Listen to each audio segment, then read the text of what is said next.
Oke kawan, pada kesempatan kali ini gue bakalan review film Rego Nyowo.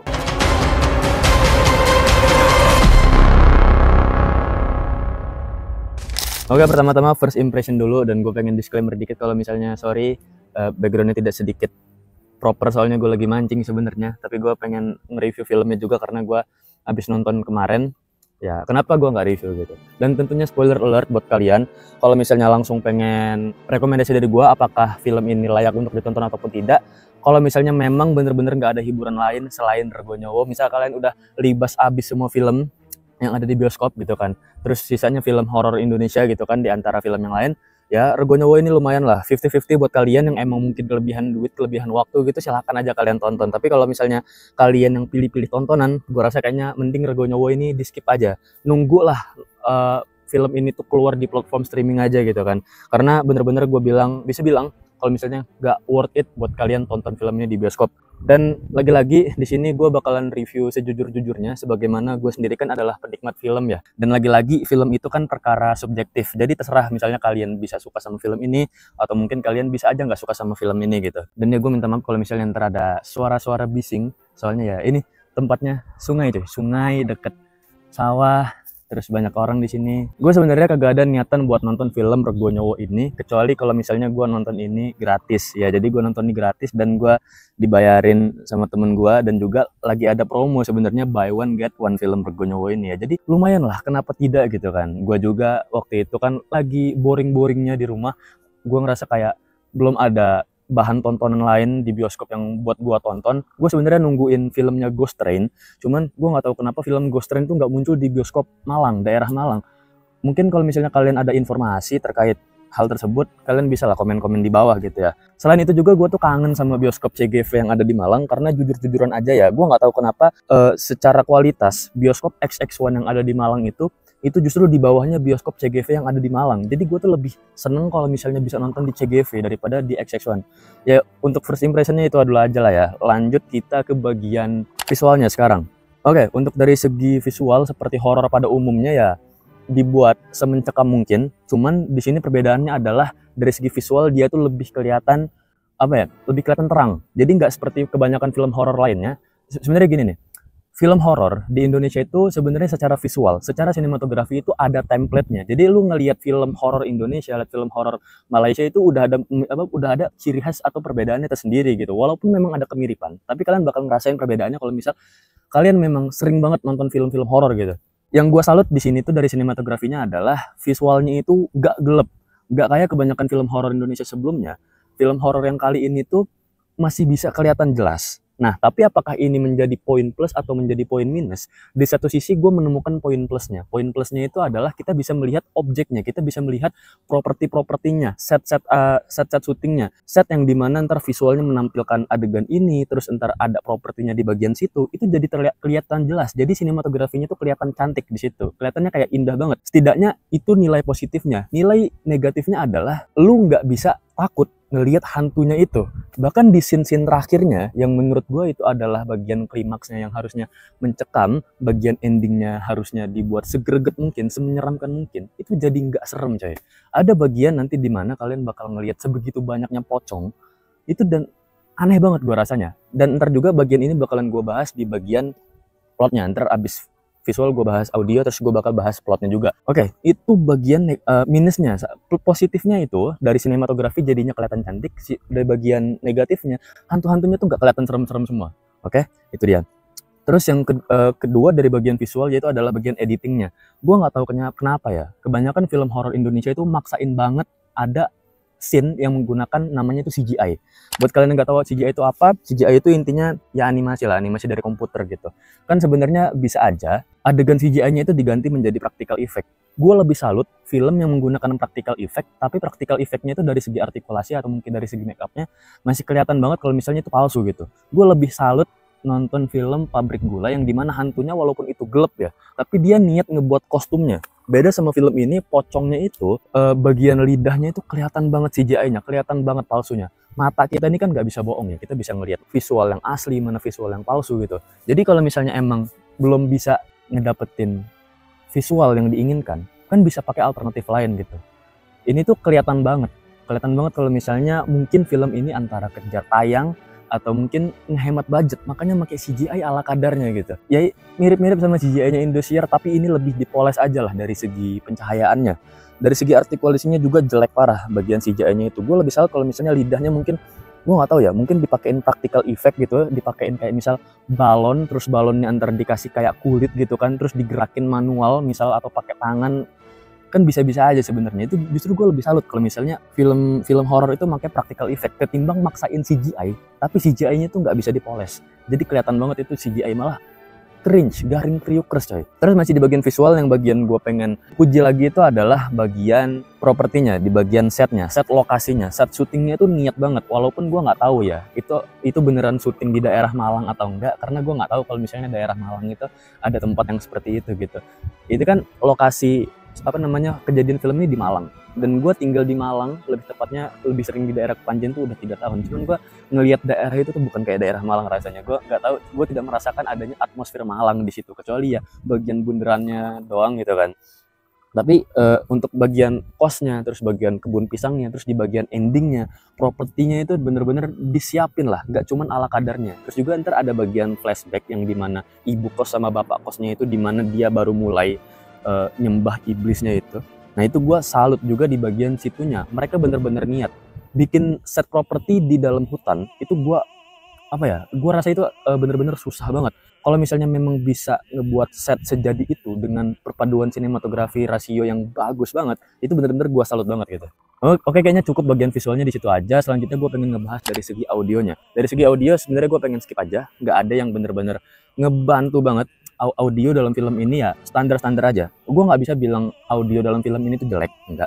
Tapi gue tuh tidak bisa merasakan audio yang ada dalam film ini tuh bisa membantu ketegangan yang ada dalam film tersebut juga gitu. Atau mungkin ya guanya yang kurang rasa atau gimana. Tapi yang bisa gue puji itu adalah sebenarnya ada bagian jump scare yang tidak terduga di bagian pertengahan saat bapaknya itu pengen ngelawan pocongnya itu kan. Di situ ada bagian gluduk yang dimana gluduknya itu ya memang dari segi audio memang gede banget, memang pecah banget, sehingga jump scare-nya itu lebih tepatnya bisa dibilang jump scare dari audionya, bukan jump scare dari segi visualnya. Dan ini yang menurut gua sedikit unik, yang sedikit berbeda dari film-film horor lainnya yang mengandalkan jump scare itu kan dari segi visual baru dibantu sama audio. Nah kalau ini bener-bener pure 100% murni dari segi audionya doang, lu tuh bisa dapet jump scare-nya, bukan dari segi visualnya. Terus juga ada bagian audionya yang iblisnya, pocongnya itu kan ntar di akhir dia bakalan berubah jadi iblis. Dia bakalan berubah jadi iblis, nggak tahu iblis kayak musang besar evolusi apa gimana itu. Nah itu dia bakal ngeluarin rauman kayak T-Rex coy. Dan itu bener-bener menurut gua garing kriukers asli. Dan juga audio yang menurut gua ini nih kayaknya terinspirasi dari The Last of Us ya. Pocongnya itu kan ada bunyi kok apa gimana gitu, tuh mirip banget sama seriesnya The Last of Us.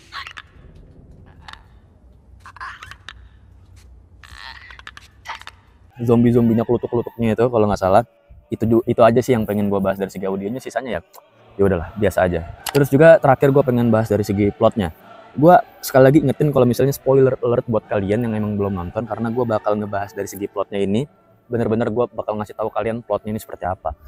Film ini kan ngeceritain tentang si Lena, dia tuh kan ke Malang buat kuliah sama kakaknya, si Ben Hur. Terus dua-duanya tuh tinggal di rumah kos yang nyaman dan murah, milik sepasang suami istri yang ramah dan baik hati. Tapi suasana kosnya itu yang darinya tentram, tiba-tiba berubah jadi cekam ketika kejanggalan mulai terjadi. Ya kejanggalannya itu disebabkan sama si pocong gantungnya itu.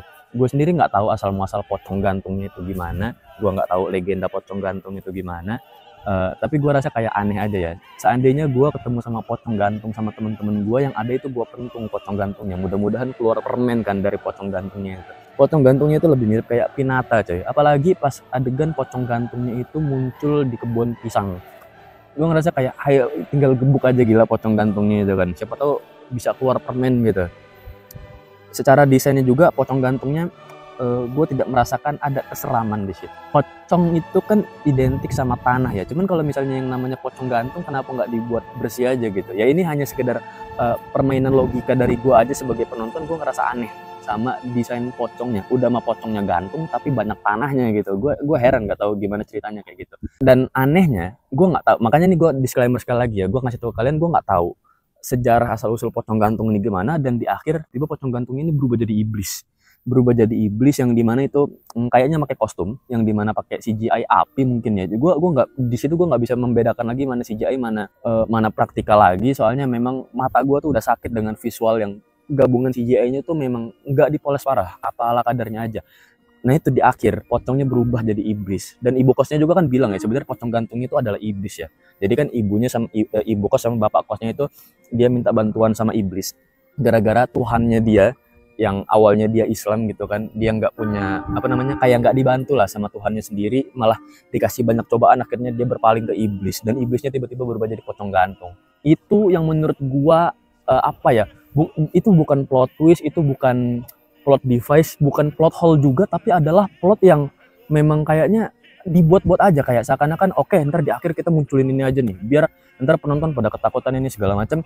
Dan justru itu malah jadi aneh, lu seakan-akan kayak buat nulis itu udah nggak jadi ada aturannya lagi gitu, karakter diubah seenaknya, terus juga sosok hantunya itu dibuat ala kadarnya, terus juga di bagian akhirnya tiba-tiba pocongnya jadi banyak, nggak tahu kok bisa kenapa, apakah semua pocongnya itu hanya sekedar ilusi atau apakah mereka semua tuh iblis gitu kan. Karena kalau emang kita tahu sendiri ya, iblis itu kan sebenarnya cuma ada satu di dunia ini, kecuali setan, jin, nah itu baru ada banyak. Iblis itu kan rajanya para setan kan, dia tuh cuma ada satu, dan ya itulah gue bingung gitu. Gini ya, bukannya gue mencocok logika dalam sebuah film. Kita tuh kalau nonton film tuh memang bener-bener harus menghindari yang namanya logika. Tapi dalam film tersendiri itu kan ada logikanya sendiri. Kayak misalnya kita nonton film Marvel lah. Kita nonton film Marvel ya jelas Iron Man nggak masuk logika, time travel nggak masuk logika, Captain America shield-nya dilempar terus balik lagi ke tangannya kan nggak masuk logika. Tapi kenapa kita bisa percaya dengan adanya hal tersebut? Karena dalam filmnya sendiri, dalam universe-nya sendiri itu mereka ngebangun logikanya tersendiri. Film Indonesia mungkin yang nggak masuk logika adalah film Sore kan. Itu kan genrenya romance sci-fi. Memang benar-benar nggak masuk logika. Tapi kenapa kita bisa merasakan kesedihannya? Kenapa kita bisa merasakan bahwa itu adalah kejadian nyata? Kita bisa merasakan bahwa karakter Sore ini terulang-ulang lagi, kebangun lagi gitu. Kita ngerasa kayak capek juga sama Sorenya karena dia tuh menciptakan logikanya sendiri dalam film tersebut. Nah kalau dalam film ini boro-boro ada logika tersendiri dalam filmnya. Ini kayak ya lu tuh rasanya kayak mimpi demam gitu. Mimpi demam terus dikejar-kejar sama pocong gantung, terus tiba-tiba di akhir jadi iblis, jadi banyak pocong gitu. Udah sesimpel itu doang. Plotnya itu memang gak jelas kalau kata gue. Padahal gue salut banget di bagian awal, banyak banget kayak tanda tanya. Di bagian awal film itu, ini tuh banyak banget tanda tanya. Kayak misal karakter si Yamin atau Bob, gue lupa. Itu yang awalnya dia gali-gali tanah, terus dia nemuin dirinya jadi pocong, terus di akhirnya juga ternyata dia emang beneran jadi pocong. Terus juga di awal yang ibu kosnya bilang kalau misalnya kamu jangan pergi dulu, tunggu ada orang lain yang gantiin kamu dalam kos ini gitu kan. Atau mungkin pas bagian mereka tiba-tiba sakit setelah makan rawon, itu kan memberikan tanda tanya yang banyak banget kepada para penonton.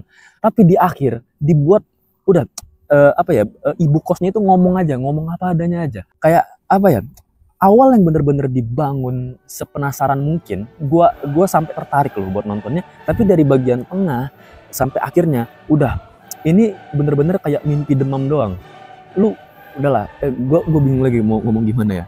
Terus juga di film ini juga ditambahin lagi lah adegan yang nggak tahu sih, pengen dibuat emosional atau gimana. Si adeknya itu, si Lena sama si kakaknya itu tiba-tiba ibunya kanker lah, pengen dibuat sedih-sedihan apa gimana lah, terus nggak punya uang kos buat pindah lah. Itu yang memang adegan yang bener-bener didramatisir, yang seharusnya menurut gue kalau emang mau fokus ke adegan thrillernya, ke adegan horornya, ke adegan yang memang mengungkap misteri dari pocongnya itu, dari kosnya itu, gak usah lah tambahin adegan-adegan kayak gitu. Terus ditambah di akhir, gue yakin banget nih kayaknya pengen dibuat mewek, pengen dibuat kayak ada pesan moralnya ini film, tapi nggak nyampe di gue bener-bener nggak nyampe banget.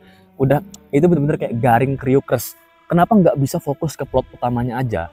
Ada beberapa banyak side plot yang ada dalam film ini yang sehingga nggak terfokus kepada plot utamanya itu. Terus terakhir gue pengen bilang karakter utamanya, si Sandrina.